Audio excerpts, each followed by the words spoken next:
You have some beautiful music out now, and often people just describe you sort of as like a country artist. Is there a genre or a way that you tend to describe the music that you make? I really have I've had that issue. I had a producer a long time ago who told me, he said, "Man, you've made an amazing record. We just don't know where to put it." So they didn't know what genre to put it in. And I think um it depends on the song. Being raised in a church environment, gospel music background, and then having a lot of country music influence, growing up about 15 minutes from Rosine, Kentucky, which is the home of bluegrass music. Um, Having a lot of Bobby Darin and a lot of classic music played around me when I was young. It's kind of like a melting pot. I've been able to kind of, I love music. If it's a great song and it works for me, I don't like to pigeonhole myself into a genre per se, Sure. but it just, it depends on the song, what the song is asking for. Who are some of the artists that you grew up listening to? Know that you mentioned a couple of them here, but are there some artists that really influence the music you make now? You know, um, I would have to say, uh, I listened to a lot of gospel music growing up. I was a huge fan of Rusty Goodman. Um, he sung with a very popular Southern gospel group called the Happy Goodman Family. And I loved Rusty's interpretation of a song and his lyric, the way he would enunciate lyrics. Later on, I really became a huge fan of, say, older country artists like John Conley, Merle Haggard. I love their singing. Vince Gill was a huge influence because I had a higher pitched voice, so I would listen to him a lot and get tone placement, and actually, and so he was great. And then um, the more I got into, I think, really enjoying the lyric a lot, I started listening to a lot of Frank Sinatra. Started listening to a lot of Tony Bennett, and I don't know. So I think it's a combination of all those people that have brought me to who I am. And Elvis Presley received Grammys for his gospel works, but he was known as the king of rock and roll. So I guess it works, right? He loved gospel music and he could sing a gospel song, but he could rock at the same time and turn around and do a classic song. So I'm certainly not comparing myself to Elvis. However, I know that there are other artists that have, not necessarily pigeonholed themselves, and then I guess the industry will decide what what hole you belong in, or what category you belong in. Sure. Uh, I love your single, She Ain't Crazy. Where did the concept for this come from? Well, my wife and I on January the 8th, 2023, had just come in from church. And I was in the kitchen at the stove warming up some leftovers. And she was helping a friend through a thing, and her girlfriend that was going through some stuff. And she came in, and the guy was being a knucklehead, I guess. But anyway, she came in. She was just telling me how upset her friend was. And I said, well, she ain't crazy because she loves him, but she's crazy for crying. And when I said that, I thought, man, That's where'd a that hit come from? song. And so right after that, yeah, I thought, ooh, it's a song. And as soon as I said the title, it was a melody just started going through my mind, And I sat down with the guitar and I said, she ain't crazy because she loves him. She's crazy because she's crying. And that's what I did. And she sat down with a notebook and a pen.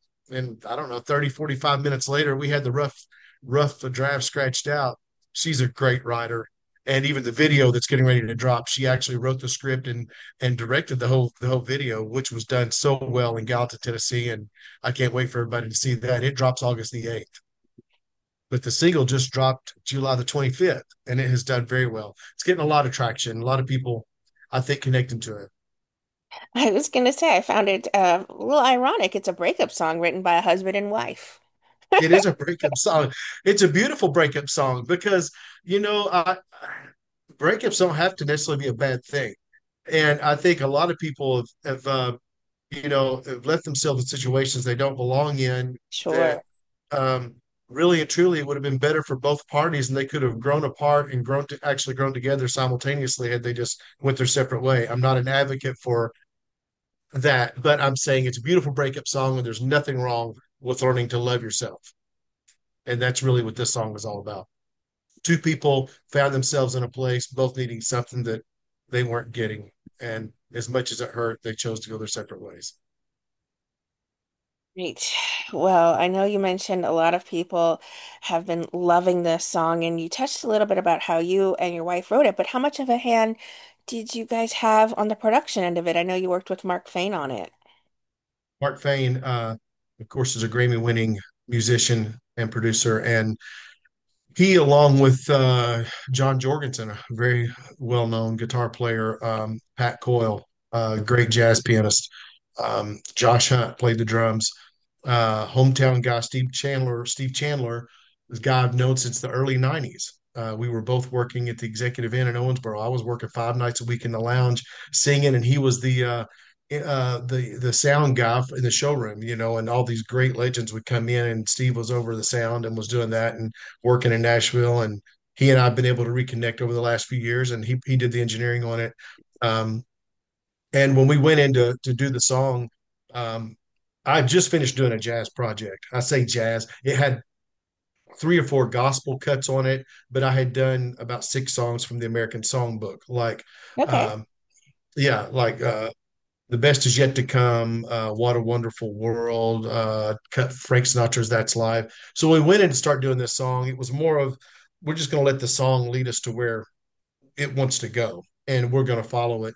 And this song, when we sat down, I had always done it with an acoustic guitar, just kind of played along and sung it, and we went in. And when Pat Coyle sat down at the piano and just started playing that intro, it became a piano-driven song, and I love the way it turned out.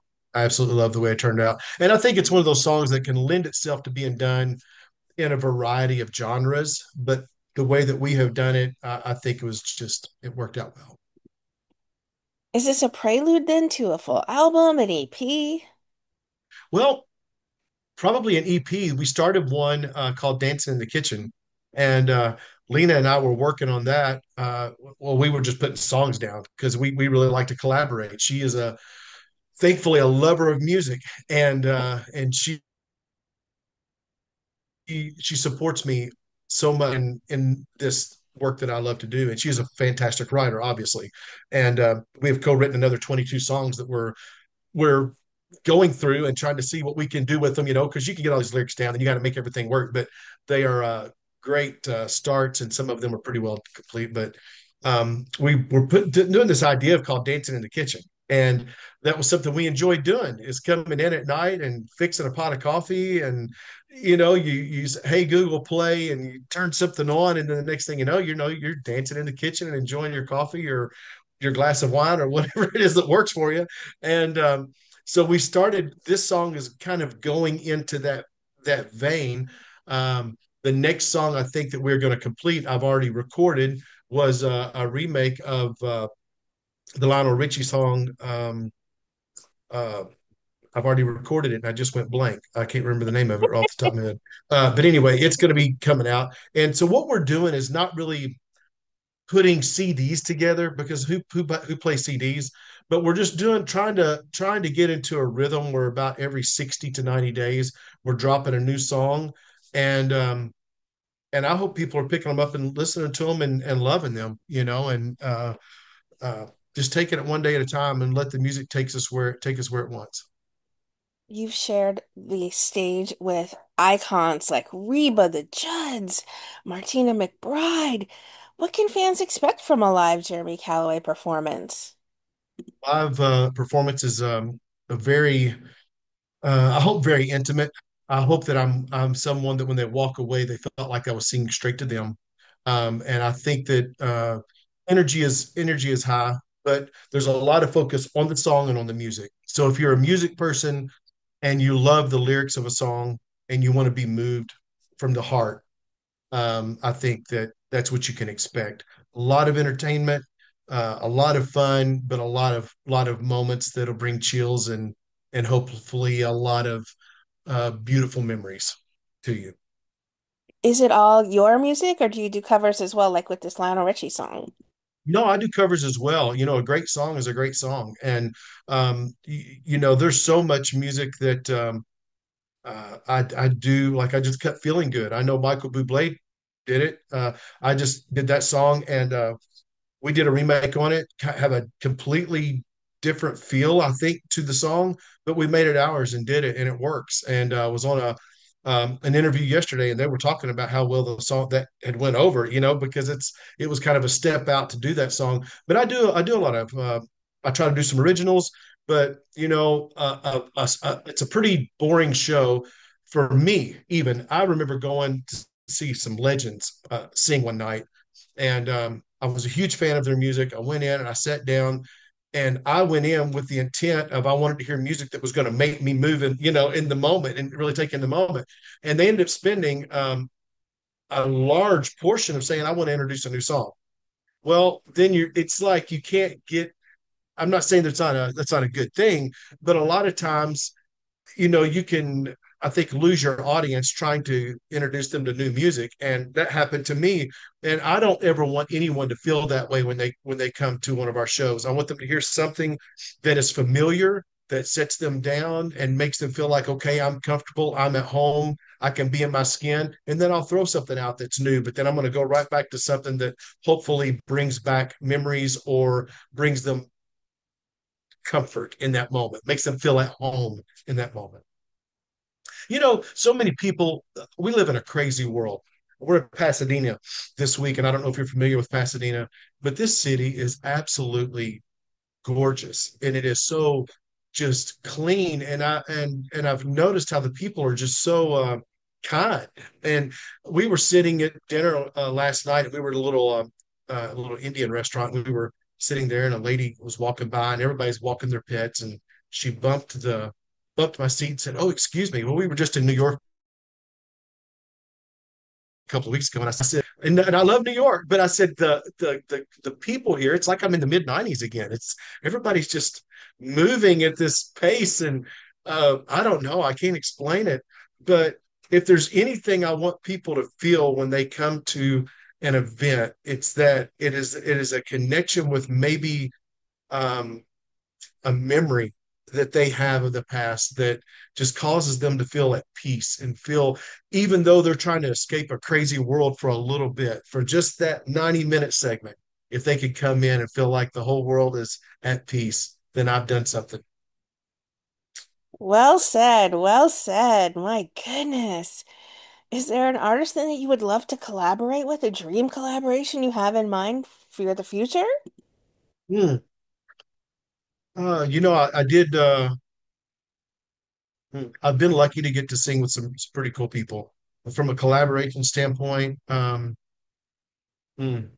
I've never sat thought about that. I never have. You've asked a good question that I don't think people ask me very often. Um, Michael Bublé would be fun because I think we sing a little bit in the same vein, and I think to do something that's almost a throwback to a Frank and Dino, or Frank and Sammy, or Dino and Sammy, to do something like that, I think would be fun. I think that would be incredible. The two of you doing some crooners. Hmm. Well, Yep. okay. Manifesting that. Can't wait for that. I love that. I love what you just said. I'm manifesting that. I love that line. Thank you. Beautiful voice you have. So I think the Thank two you. of you would work so well together. Thank you so much. What would you like to say then to everyone who are fans and supporters of the beautiful music you continue to make, Jeremy? Well, I would like to thank everyone. This song that has just come out, it's had thousands of views and hits on TikTok and other Instagram has done extremely well.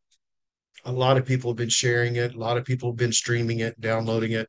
And, I thank everyone for that because I love making music. And the reality is the only way we can make music is if viewers and listeners support the music. And so as long as you can do that, if it's touching you and you keep getting something from it, I'm going to keep making it. And I thank everyone for the outpouring of love. Just the messages. I've gotten so many messages from, and I don't care if sometimes I get one or two messages, sometimes I get a few hundred messages, but they all mean so much to me that anyone would take a moment and sit down and listen to a song that Lena and I've created and put out. And They've been doing it for me for several years. I put out Christmas albums, um, hymns, More Than a Moment project, and the Feeling Good album now that's coming out with this. And I've had so much support for so many years, and I'm so thankful for it because of just starting out. As far as I'm concerned, it's a new, fresh beginning, and I'm so excited for what tomorrow's going to bring.